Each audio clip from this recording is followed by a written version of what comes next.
So real quick, I wanted to talk to you guys about 1 Samuel chapter 8. And I have a pet peeve, okay? So one of my pet peeves is that when people say they're serving God or they're doing something for him, they call it a sacrifice. And that just always bothers me, because I consider it a gift to be able to serve God, and saying, oh, I'm sacrificing this, and this, and it's like, no. No, like, as if whatever you're doing is worthy of what God sacrificed for us. And so in 1 Samuel 8, the people are like, Israel is like, okay, Samuel, your sons ain't doing it. They ain't even following God the way that you follow God. We tried that. We're done. Let's get a king. And so Samuel felt some type of way about it. You're like, he wasn't really rocking with that. And so God had to remind Samuel, like, it ain't you that they're rejecting. What they're rejecting is me. They want something that they can see, that they can touch, and so therefore they're rejecting my leadership. They don't want me to be king.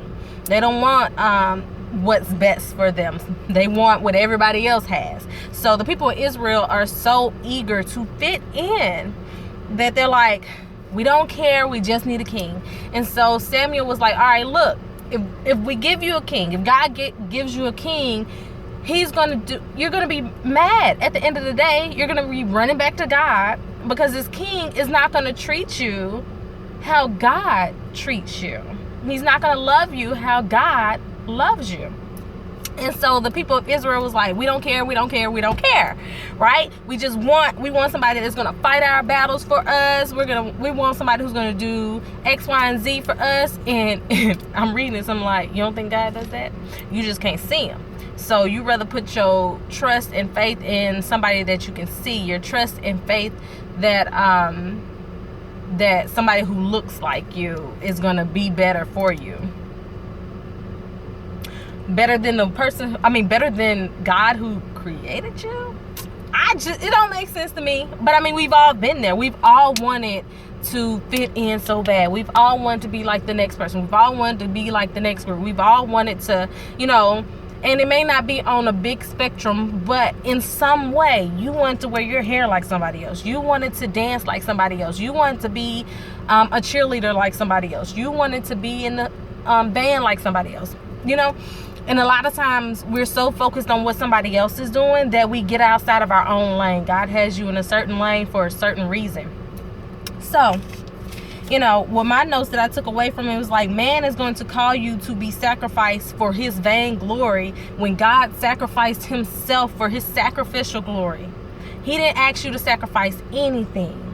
God said, I'm going to sacrifice my son, myself, for you to be able to have life and to enjoy it and to have it abundantly, right? So it's a gift to serve him. It is a God-given gift. I think it causes people to think, I think, here's my thing. I think when you feel like it is a sacrifice to serve God, you're thinking too highly of yourself, as if your sacrifice could ever compare to what Jesus did on the cross for us. God works for you, man does not. But we still jump at any opportunities to serve what we can see. I just want to encourage you guys to not be so conformed to this world, to not be so stuck on what you can see, what you feel like what you can touch, and just really trust in God, because he knows what's best for you, because he created you. He knows your destiny. He knows what plans he has for you, because he created you. Just sit back and enjoy. Follow his rule, follow his directions, and stay in his will. Y'all have a blessed one. Love you. Bye.